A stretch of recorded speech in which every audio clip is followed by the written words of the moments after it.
Fala galera, aqui é o Marcelo e é hora de Star Wars aqui na Batcaverna. Pois é, coisas que a Terra 3 possibilita. Porque tanto eu quanto o Gabriel, a gente é muito fã, né, da franquia Star Wars e claro, a gente tá acompanhando a série Mandaloriano. E assim como muitos fãs, né, a gente gostou, né, dessa nova abordagem na primeira temporada de Mandaloriano. E agora, como tem a Terra 3 aqui, né, a gente pode falar da segunda temporada que acabou de acabar. Então no vídeo de hoje, né, eu vou fazer aqui a minha crítica, o que eu achei dessa segunda temporada de Mandaloriano. Será que ela foi melhor que a primeira temporada? Foi boa? Foi ruim? E o mais importante de tudo, o Baby Yoda, ele continua fofo? E claro, né, como eu vou falar de alguns pontos aí da segunda temporada e ter que tratar deles, então se você já viu aí toda a segunda temporada de Mandaloriano, pode ver tranquilo, mas se não, né, vão ter spoilers nesse vídeo. Bom, pra começar, assim, eu acho que a segunda temporada, ela mantém aquele mesmo nível técnico, né? Aquele nível de direção de arte, toda a questão técnica da segunda temporada, eu acho que ela até melhora algo da primeira. Então, assim, a Disney, ela realmente viu que fez sucesso com a primeira temporada e investiu mais ainda nessa segunda. Então a gente vê isso na fotografia da série e, claro, também, né, nas maquiagens, nas armaduras, nas criaturas que eles ainda criam muito em efeito prático. Então, assim, ó, o nível da série, ele não baixou. Ele continua altíssimo, assim como a primeira temporada. E o que pra mim, assim, tem uma grande diferença pra primeira é que essa segunda temporada, ela faz uma expansão a mais de universo, ela nos apresenta mais personagens. Algo que faz sentido porque, né, o serviço de streaming da Disney, o Disney Plus, ele tá crescendo e ele quer criar novas séries dentro desse universo aí do Mandaloriano. E a gente viu isso recentemente lá naquela live do Dia do Investidor. Então, nessa segunda temporada, eles apresentaram muito mais personagens do que na primeira, que era muito mais focada no Mando e no Baby Yoda. Bom, mas embora tenha tido esses outros personagens e tramas que eu até vou falar um pouco mais pra frente, a gente pôde perceber que teve um amadurecimento aí do relacionamento do Mando com o Baby Yoda, ou Grogu, né, que eu vou de vez em quando falar os dois nomes aqui. A gente vê no final da primeira temporada, né, que eles iam formar um clã, né, dos dois só, né, então já tinha um pouco desse indício desse relacionamento, mas aqui a gente pôde ver realmente esse amadurecimento dos dois se conectando mais. E o roteiro sabe disso, e ao longo dessa segunda temporada, a gente vai vendo o Mando, ele se despindo um pouco da questão daquele código de Mandaloriano dele que ele tem, né? Ele fazia parte daquela seita lá, que é a Guarda da Morte, né? Que eles tinham todo aquele código mais estrito de não tirar o capacete e tudo mais. Mas a gente vê na segunda temporada o Mando ele tirando, né, o capacete algumas vezes e driblando, né, essas regras, em detrimento, né, da criança. Então a gente vai vendo que ele vai se importando mais lá com o Baby Yoda do que aqueles códigos de Mandaloriano que guiaram ele quase toda a vida dele. E isso é um indicativo bem forte, né? A outra coisa também que contribui para esse relacionamento ficar mais íntimo é, claro, a gente saber, né, que o Baby Yoda ele tinha um nome. No episódio lá da Ahsoka Tano, a gente vê, né, que ele se chamava Grogu. E quando o Mando ele começa a falar o nome dele lá e vai tendo essa relação dele, você vê que quando ele fala o nome do Grogu, você vê que essa conexão ela fica mais forte, né? Ele até dá aquelas olhadinhas lá quando ele fala Grogu, dá uma olhadinha assim pro lado, né? Que é pra dar aquela fofura também que a série precisa de fofura do Baby Yoda. Mas ao mesmo tempo, o Mando saber o nome dele e também o passado, que até vou falar agora, isso contribui para esse relacionamento ficar mais forte. E aí chega também, né, no passado do Baby Yoda, que era algo que eu acho importantíssimo pra série fazer. Para a série não ficar só dependendo lá da fofura do Baby Yoda, lá comendo sapo lá da calçada, e a gente ter umas camadas a mais para esse personagem. Que a Ahsoka, né, ela se comunica com o Grogu e a gente vê que ele é um sobrevivente da Ordem Jedi. Mas como, né, teve a chegada do Império, eles caçam os Jedi e tudo mais, ele teve que, né, se recolher a força dele, né? Ele não pôde demonstrar isso, ele teve que guardar para ele e viver recluso. Então a gente fica sabendo desse trauma do Baby Yoda, a gente se conecta mais com o personagem. Então acho que foi uma boa oportunidade da série dar essa camada a mais pro Baby Yoda e, claro, ele não ficar só aquele ser fofinho, porque realmente precisava de mais conteúdo pra ele e foi legal a série fazer isso. E claro, né, como eu já falei aí, teve a Ahsoka Tano nessa temporada. E um dos episódios que eu mais gostei foi o frenesi na internet, né, que a Ahsoka é um personagem muito querido lá da série Clone Wars. Ela tem um desenvolvimento muito legal, ela é um personagem super complexo e teve várias participações. E foi legal ver ela aqui, né, em live action, ainda mais interpretada ali pela Rosário Dawson, que pegou muito bem, né, a personagem. Ela tem uma leveza que é da personagem, mas também ela traz também uma carga mais traumática, mais pessimista, que é o estado atual da personagem, né, da última vez que a gente viu ela. E o episódio todo, assim, é uma homenagem a filmes de samurai, né? Lembra bastante o filme da Akira Kurosawa, Yojimbo. Tem planos muito parecidos, né? Que ela chegando lá na cidade com aquela poeira, e aí ela vem caminhando em direção à horda que tá perseguindo ela. E assim, cara, é super bem dirigido esse episódio. Gosto quando Star Wars faz essa mescla, faz essa homenagem a filmes de samurai e western, que Star Wars é isso, né? É essa mistura, né, de gêneros e coloca essa roupagem, né, de fantasia e ficção científica em cima. Mas, claro, ao mesmo tempo que eu vi esse episódio, uma crítica também que, assim, eu vi que esse episódio servia muito mais para dar o pontapé lá para a série da Ahsoka Tano, que muita gente especulou que seria. E claro, aconteceu, né? Então, eles fizeram esse episódio, claro, tem um sentido ali na narrativa, mas muito mais para dar um pontapé, assim, para a série pra Ahsoka, do que propriamente dito para o que estava acontecendo ali no Mandaloriano, né? A outra participação que muita gente, desde o começo lá da série do Mandaloriano, especulava que poderia acontecer, é desse cara aqui, ó, o Boba Fett, que na verdade é só por causa dele que existe a série do Mandaloriano. Que o Boba Fett, eu não me incluo nesse fandom, tá? Mas eu sei que tem muito fã de Boba Fett, né? Principalmente pela armadura, que ele é muito cool, a galera gosta dele. Depois que ele morreu lá no Retorno de Jedi, muita gente não acreditou e aí fez histórias. Tem muito universo expandido falando do Boba Fett, como ele é fodão e como ele é bom. E assim, sabendo que tem essa base de fãs, realmente o pessoal aqui nessa segunda temporada, eles falaram, vamos entregar esse fanservice pra galera, que a galera quer ver o Boba Fett fodão, e é isso. Porque primeiro aparece a armadura dele, que é vestida por um xerife, que esse episódio é muito bom por sinal. E aí eu pensei, bom, é isso aí, né? O Boba Fett morreu, e eu achei que só mostrar ele a armadura já era o jeito da série falar do Boba Fett, né? Mas não, no final desse primeiro episódio mostra um cara misterioso no deserto, e como ele tem aquela feição lá do clone, lá das prequels, e o Boba Fett ele é um clone do pai dele, muita gente já falou, é o Boba Fett ali. E aí vem o episódio que aí ele aparece lá e ajuda o Mando porque ele quer a armadura dele de volta e tudo mais. E sim, o cara depois em todas as participações que ele faz aqui na segunda temporada é pra mostrar o quão fodão ele é. E também essa participação aí do Boba Fett, ela serve pra colocar um ponto final na dúvida assim, né, dos mais aficionados de Star Wars que tinham a dúvida se o Boba Fett era um Mandaloriano ou não. E até o pai dele, né, se o Jango Fett era um Mandaloriano. E assim, pelo que a série fala, o Jango Fett, ele ganhou essa armadura e foi reconhecido como Mandaloriano. Mas no final da temporada, a Bo-Katan, que é outro personagem que tinha lá nas Guerras Clônicas, aparece aqui e coloca o ponto final falando que o Boba Fett não é um Mandaloriano, ele só herdou a armadura do pai dele. Ou seja, ele não teve aquele treinamento, aquela coisa de Mandaloriano que a gente viu em outros personagens. E aí dá o ponto final aí para vários séculos de Wikipédias e debates entre fãs de Star Wars. E essa parte da Bo-Katan, esse núcleo dela, ela é legal porque ela traz toda a questão da mitologia de Mandalore, que é algo que eu acho que eles vão explorar para a terceira temporada. Um dos melhores episódios é o que tem ela, que o Mando faz uma parceria com ela. Esse episódio é bem legal, é um dos meus favoritos. Tem uma direção de cenas de ação nesse episódio que é muito bom. E assim, outro ponto positivo que eu gostei é que ao longo da segunda temporada, eles também exploraram um pouco mais essa questão do universo de Star Wars, da questão da Nova República e do Império. Como era essa situação logo depois, né, que a segunda Estrela da Morte lá no Retorno de Jedi, quando ela explodiu, o que aconteceu com o universo? Então a gente vê através de vários diálogos, principalmente no penúltimo episódio, a gente vê como o Império ainda estava se organizando e tinha vários focos ainda muito fortes ao longo da galáxia. Até nesse penúltimo episódio tem uma fala lá de um general, um oficial, que diz que, cara, não importa se é Nova República ou Império, todos querem um controle, né? Então eles tentam dar um pouco essa camada mais cinza, diferente da trilogia original, que era muito preto no branco, né? Tanto que era a proposta na época, era muito mais fantasia, né? Mas aqui eles tentam explorar um pouco mais isso, né?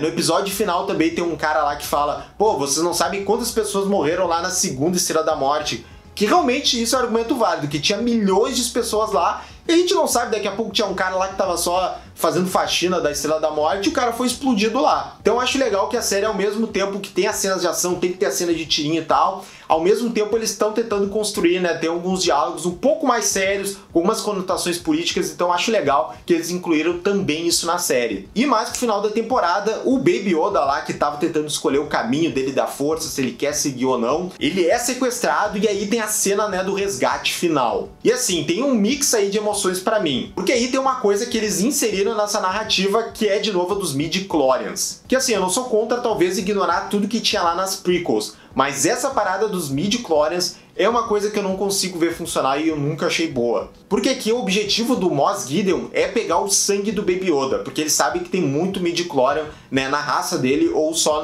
no Baby Yoda. Não sei se é todo mundo da raça que tem muito midi-chlorian. E aí essa coisa de poder clonar, usar a força e a força ser algo que tá no DNA da pessoa, isso eu nunca achei legal, sabe?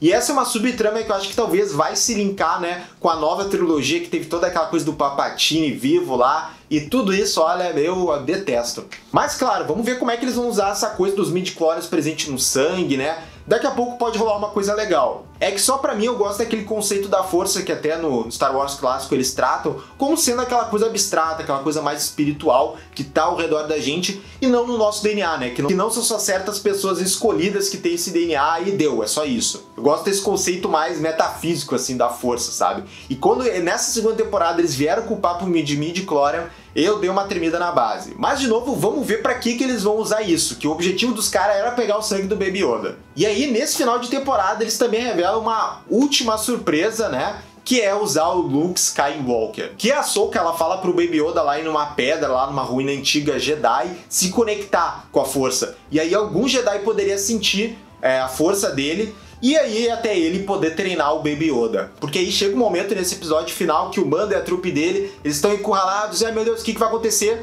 E aí aparece um X-Wing e é o Luke Skywalker. E aí, gente, pra mim vem a cena que eles novamente tentaram fazer, que é a cena do corredor lá do Darth Vader do Rogue One, que tem um monte de gente que adora. Eu acho só uma cena legal, mas a galera curte muito ver o Darth Vader balançando lightsaber, sendo fodão, matando geral. E eles fazem aqui de novo com o Luke Skywalker, porque aí chega ele com a roupa Jedi, com o robe, né, o capuz pra cima pra não mostrar de vez em quando a identidade, mas logo depois aparece a mão, né, com uma luvinha, então é pra ser o Luke. E o lightsaber é verde. Aí ele começa a fatiar os Dark Troopers, que é uma super nova ameaça, que é tipo um robô do Exterminador do Futuro. E aí ele vai lá e fica fatiando todo mundo que nem manteiga, e o cara é bom demais, e usa força. Cara, é praticamente, de novo, eles fazendo a cena lá do Darth Vader no Rogue One, sabe? Eu não tenho nada contra, eu acho que a galera quer ver mesmo o cara sendo fodão, embalançando lightsaber. Eu acho que não é só isso, mas eles refizeram essa cena e aí quando aparece o Luke Skywalker, pra mim aí sim, que aí eles pisam na bola, que eles usam aquela tecnologia de CG, eles não usaram um ator parecido, eles colocaram um rosto CG do Luke Skywalker que não ficou muito bom, sabe? É tipo lá a Leia no Rogue One, que aparece a cara dela, né, no finalzinho digital e não tá legal. Mas ele fala poucas palavras, então não prejudica tanto essa aparição dele. E quando o Luke tá agindo como Luke ali, né, conversando lá, ele chega, faz uma posezinha de Jedi e fica falando ali com o Mando, é uma cena bem legal, lembra bastante o Luke Skywalker dessa época. E aí vem a cena que realmente mexeu comigo, mexeu com o meu coração, que é a cena de despedida do Mandaloriano com o Baby Yoda. Porque quando o Luke chega, o Baby Yoda ele olha pro Mando, e o Mando não entende muito bem o que ele quer dizer. E o Luke fala pra ele que ele tava pedindo a permissão pra ir com o Luke treinar. E aí o Mando vai lá, pega ele no colinho, e aí o Baby Yoda dá uma tocadinha assim no rosto, né, no capacete dele, e aí o Mando vai lá e tira o capacete pra olhar, né, nos olhos pela primeira vez pro Baby Yoda. E de novo, esse é o fechamento do arco que eu falei antes, que é aquela coisa do amadurecimento da relação dos dois, de pai e filho. Porque aqui, de novo, ele ignora, né, os mandamentos ali do Mandaloriano, tira o capacete para poder olhar, talvez, né, que seja a última vez ali pro Baby Yoda. Então isso é um fechamento bem legal do arco, né, da jornada dos dois, né, e principalmente aqui na segunda temporada. E aí os dois se olham nos olhos, né, e aí depois o Luke pega ele, aparece o R2-D2, né, óbvio, para dar um fanservicezinho a mais. E aí os caras vão lá e dão mais um golpe assim no meu coração, porque eu gosto muito do final do filme ET. E eu tô falando isso porque eu acho que realmente eles quiseram molar um pouco o final do ET, porque o Luke ele pega, né, o Baby Yoda e eles vão até um elevador, né, um elevadorzinho, e aí o Mando ele fica olhando pro Baby Yoda, e aí é muito parecido com a despedida do final do ET, né? Que aí fecha as portas lá da nave do ET e aqui também fecha a porta desse elevador que o Luke estava com o Baby Yoda, e aí assim termina a temporada. E também termina com o meu coração, porque é um dos finais que eu mais choro e pra mim lembrou, sabe? Assim, em relação a pontos negativos dessa temporada, talvez o que mais me sobressai são duas coisas. A primeira é do Moff Gideon, que eu já falei antes. Eu acho que ele foi um cara muito desperdiçado aqui, ele aparece poucas vezes e ele não é um antagonista que eu acho que precisava pra segunda temporada. Ele precisava ser maior. Que aqui, geralmente, as cenas dele, ele tá lá naquela nave dele, aí ele fica fazendo cara de que sabe tudo, e é só isso, sabe? Ele não tem muito desenvolvimento, a gente não sabe muitas coisas dele. Talvez ele vai ser na terceira temporada? Talvez, mas eu acho que poderia ter sido aqui na segunda temporada. E ele, como talvez principal antagonista, ele não funcionou muito bem, faltou desenvolvimento. E a outra coisa é a questão na narrativa do andamento dessa segunda temporada, que eu vi muita gente fazendo piada, que é o Mandaloriano pegando quest atrás de quest. Que é o Mando indo no planeta, ele chega, a pessoa fala, não, vai para outro planeta, vai para aquele planeta agora vai para outro. Ele parece um garoto de recado, sabe? Eu acho que isso já teve na primeira temporada, e aí na segunda temporada teve alguns episódios bem barrigas, principalmente aquele que ele vai pro planeta gelado lá. Assim, esse episódio é super bem dirigido, mas eu acho que é uma mega barriga, assim, que não precisava, sabe? E aí fica essa coisa da narrativa de ser sempre isso. Ele chega num lugar, a pessoa fala tal coisa, ele vai pra tal lugar. E tem essa repetição. E isso cansa, né? E aí eu acho que talvez poderia ter tido 1 ou 2 episódios que tinham um arco que dura mais de um episódio, sabe? Para não ficar nessa coisa de quest toda hora. Mas assim, essas seriam mais as críticas mais negativas assim, que eu consigo pensar para a segunda temporada. E assim, pro futuro, o que reserva aí para essa terceira temporada de Mandaloriano? Eu acho que a deixa que a gente teve foi a questão lá do Sabre Negro e da treta lá de sucessão do planeta Mandalorian. Que o Mando, nesse episódio final, ele derrota o Moff Gideon, que estava usando o Sabre Negro, e pelas regras de combate dos Mandalorianos, quem derrota o outro fica com o Sabre Negro, você não pode dar para outra pessoa. Que o Mando ele só queria dar o sabre lá pra Bo-Katan, que ela sim quer reinar em Mandalorian. E eu acho que aí a terceira temporada, o Mando ele vai entrar mais de cabeça nessa questão da mitologia de Mandalorian. Que ele vai se envolver nessas tretas de sucessão, e a Bo-Katan eu acho que vai acabar virando a principal antagonista pra terceira temporada. O Moff Gideon eu não sei muito o que eles podem fazer com ele, né? E claro, vai ter a narrativa do Baby Yoda treinando com o Luke Skywalker. Eu só espero que talvez eles chamem um ator pra fazer o Luke Skywalker, porque se for CG o tempo inteiro vai ficar péssimo, eu tô avisando. E claro, também eles não vão perder a chance também de fazer o Baby Yoda usar o hobbyzinho de Jedi para poder vender mais o brinquedinho dele. Isso aí eu já tô falando que vai ter, pode anotar. E claro, além disso tem toda a questão lá de o que é o Império, né? O que eles vão usar o sangue lá do Baby Yoda, que a princípio isso pode ter uma conexão lá com o Palpatine, lá que a gente viu no Ascensão Skywalker, ou como eu gosto de falar, Decepção Skywalker. E vamos ver para que eles vão usar isso. Eu consigo ver essas deixas aí para a terceira temporada do Mandaloriano. E claro, também só comentar aqui também que no finalzinho desse último episódio teve uma deixa para mais uma série que eles não falaram lá no Dia dos Investidores da Disney, que é o The Book of Boba Fett. E depois dos créditos aparece uma cena do Boba Fett indo lá naquele covil do Jabba que a gente viu no Retorno de Jedi, e ele matando geral e ele assumindo o controle daquela guilda lá.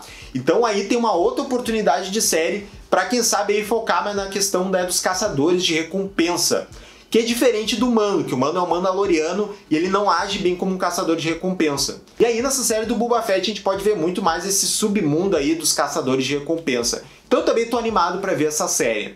E galera, bom, isso que eu consegui lembrar aqui de falar, né, sobre o que eu achei da segunda temporada. No geral, de novo, eu achei uma série super bem produzida, dirigida e escrita, né? Tem algumas coisinhas ali em questão de roteiro que eu falei, de barriga, e de às vezes apostar demais no fanservice, muito no lance de Star Wars, que eu acho que eles poderiam criar mais coisas, né? Não depender tanto do passado, mas que nada prejudica essa segunda temporada, que eu acho que ficou muito boa, e teve um gancho ali emocionante que eu achei bem legal. Mas e agora eu quero saber o que vocês acharam da segunda temporada de Mandaloriano. Vocês gostaram? Acharam a primeira temporada melhor? Deixa aqui nos comentários. E também deixa aquele like e se inscreve aqui no canal, né? Pra saber tudo sobre Batman e também sobre outras coisas do universo geek. Valeu, gente! Até mais!